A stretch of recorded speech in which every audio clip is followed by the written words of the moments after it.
श्री शिवाय नमस्तुभ्यम। हर हर महादेव। महाराष्ट्र के अकोला में गुरुजी पंडित प्रदीप मिश्रा जी के द्वारा वाची जा रही श्री स्वामी समर्थ शिव महापुराण कथा के 6वें दिन की कथा आज पूर्ण हो चुकी है। ये कथा 5 मई से 11 मई तक दोपहर में 1 बजे से 4 बजे तक चलने वाली है।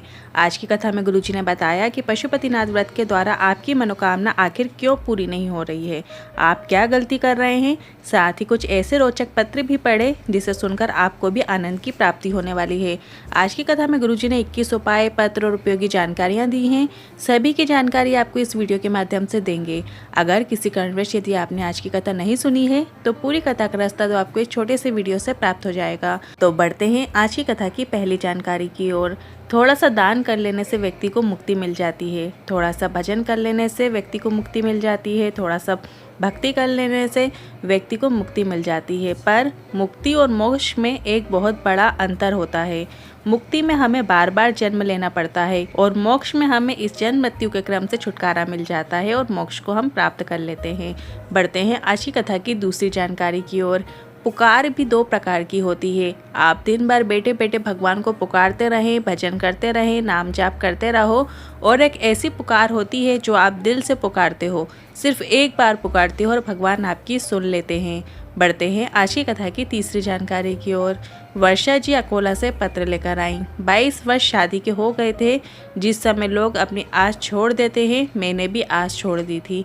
सारे हॉस्पिटल जितने भी थे कोई भी नहीं छोड़ा। टेस्ट ट्यूब बेबी भी करवाया पर संतान सुख की प्राप्ति नहीं हुई।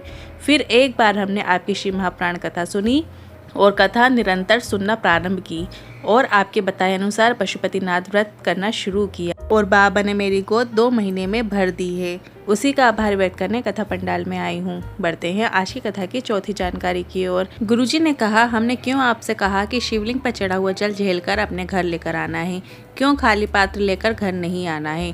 झेल कर लाया जल या तो आपने घर में छिड़क दो या बीमारी हो तो आचमन कर लेना चाहिए। अर्थात जल झेल कर लाने को इसलिए कहा जाता है कि जल जब हम झेल कर वापिस ला रहे हैं तो इसका मतलब ये नहीं कि हम जल झेल कर ला रहे हैं, बल्कि हम महादेव को कह रहे हैं, बाबा मेरे जीवन में अपनी कृपा दृष्टि बनाए रखो। मेरे जीवन में जो कष्ट चल रहा है, आप ही घर के बड़े हो बाबा, आपको ही देखना है, आपको ही संभालना है। जब भी आप शाम के समय भ्रमण करने के लिए निकलो तो मेरे घर में देखते हुए निकलना। बढ़ते हैं आज की कथा की 5वीं जानकारी की ओर। गुरुजी ने कहा, हमारे यहाँ मध्य प्रदेश, छत्तीसगढ़ और कई जगह ऐसा रिवाज है कि रोज़ सुबह घर की माँ, बेटी या बहुएं अपने घर के मुख्य द्वार में पानी का छिड़काव कर देती हैं और रंगोली का निर्माण कर देती हैं। बढ़ते हैं आज की कथा की 6वीं जानकारी की ओर। पाप पति करे और पत्नी धोए ऐसा नहीं हो सकता। अर्थात आपने जिन हाथों से पाप किया है, जिस व्यक्ति ने पाप किया है उसी व्यक्ति को अपने हाथों से पुण्य करके अपने पाप को धोते चले जाना चाहिए। अर्थात पापों को काटते चलना चाहिए। आपके किए पाप को स्वयं अपने हाथों से पुण्य करके काटना है। कोई अन्य व्यक्ति की पूजन या कोई अन्य व्यक्ति के दान करने से आपके पाप नहीं कट सकते। बढ़ते हैं आज की कथा की 7वीं जानकारी की ओर। दुनिया में कोई ऐसा जन्मा नहीं है जिसने पाप न किया हो। अगर कोई ऐसा बोले तो आप समझ लेना कि वो झूठ बोल रहा है। कई ऐसे कर्म होते हैं जिसने जाने अनजाने में हमसे पाप हो जाना निश्चित है, जैसे झाड़ू लगाते समय या पैदल चलते समय हमारे पाँव के नीचे आकर छोटे छोटे जीवों की मृत्यु हो जाना। बढ़ते हैं आज की कथा की 8वीं जानकारी की ओर। दुनिया के 3 काम बहुत कठिन हैं। पहला काम है हाथी को धक्का लगाना, दूसरा है मच्छर की मालिश करना और तीसरा काम सबसे कठिन है शादी होने के बाद मुस्कुराना। बढ़ते हैं आज की कथा की 9वीं जानकारी की ओर। पत्नी और धर्म पत्नी में एक बड़ा अंतर होता है। पत्नी वो होती है जो पति को पतन के रास्ते में ले जाती है।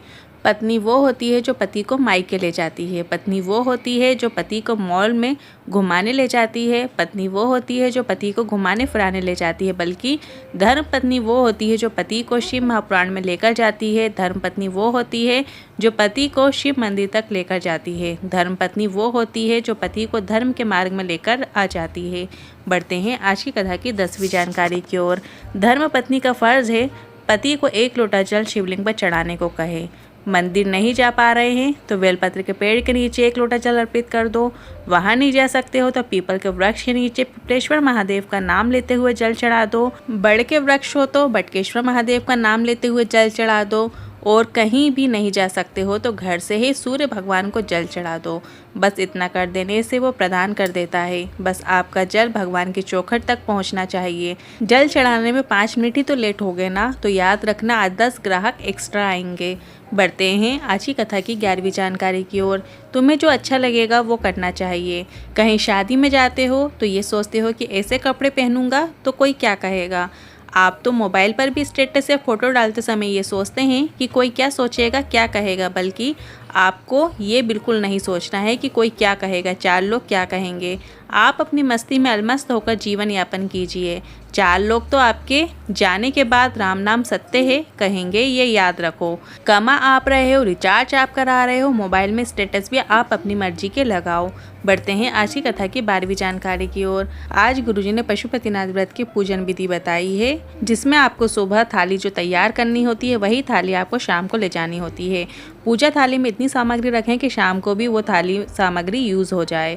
तो आपको सुबह के समय जल अभिषेक करना है, एक घी का दिया लेकर जाना है, पंचामृत से अभिषेक करना है, पूजन अर्चना करनी है और शाम को भी वही थाली लेकर जाना है। साथ में आपको 6 दिए बनाना है, जिसमें आपको गोल बाती या लंबी बाती कोई भी बाती का इस्तेमाल कर सकते हैं। साथ में मीठे का प्रसाद लेकर जाना है। मीठे के प्रसाद में आपको ऐसा प्रसाद बनाना है जिसमें नमक का इस्तेमाल बिल्कुल भी ना हो। इस तरीके से आपको प्रसाद ले जाना है। बाबा के सामने उस प्रसाद के 3 हिस्से करना है। घर से आपको 3 हिस्से कर नहीं ले जाना है। बाबा भोलेनाथ के सामने ही आपको 3 हिस्से करना है। और जो 6 दिए आप लेकर गए हो वो दिए भी आपको ज़मीन में रखना है, जिसमें से आपको 5 दिए प्रज्वलित करना है अपनी कामना करते हुए, और जो 1 दिया है वो वापस लौटते समय अपनी थाली में रख लेना है और उसे घर के मुख्य द्वार पे राइट हैंड साइड में बैठकर आपको लगा देना है, प्रज्वलित कर देना है। पशुपतिनाथ व्रत को 5 सोमवार धारण करना होता है और 5वें व्रत में ही उद्यापन करना होता है। उद्यापन के दिन आपको पूजा विधि जो आप करते आ रहे हैं, पूजा विधि आपको सेम रखना है। बस आपको एक नारियल के साथ कुछ दक्षिणा, जिसमें आप 11 रुपये 21 रुपये जितना आप रख सकें वो रख सकते हैं, और साथ ही आपको 108 सामग्री, चाहे 108 मूंग के दाने, गेहूं के दाने, 108 बेलपत्र, कुछ भी 108 चीज़ें आप अर्पित करें भोलेनाथ को। इस तरीके से आपको पशुपतिनाथ व्रत धारण करना है। पशुपतिनाथ व्रत से जुड़े हुए सवाल आप कमेंट बॉक्स के जरिए पूछ सकते हैं।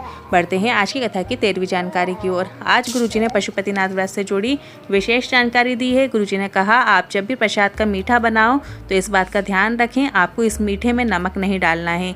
आप भोजन में नमक ले सकते हैं, पर आप जो मीठे का प्रसाद बना रहे हैं उसमें नमक का प्रयोग ना करें। जैसे पूरन पूरी बनाते हैं, उसमें जो पूरी बनती है वो उसमें हल्का सा नमक डाल लेते हैं, उसके अंदर जो हलवा रहता है वो मीठा रहता है, पर उसमें आपको जरा सा भी नमक का इस्तेमाल नहीं करना है। जैसे आप खीर बनाते हैं तो खीर में भी कुछ लोग थोड़ा सा नमक डाल देते हैं, पर आपको बिल्कुल भी भोग प्रसाद में नमक का इस्तेमाल नहीं करना है। इस बात का आपको ध्यान रखना है।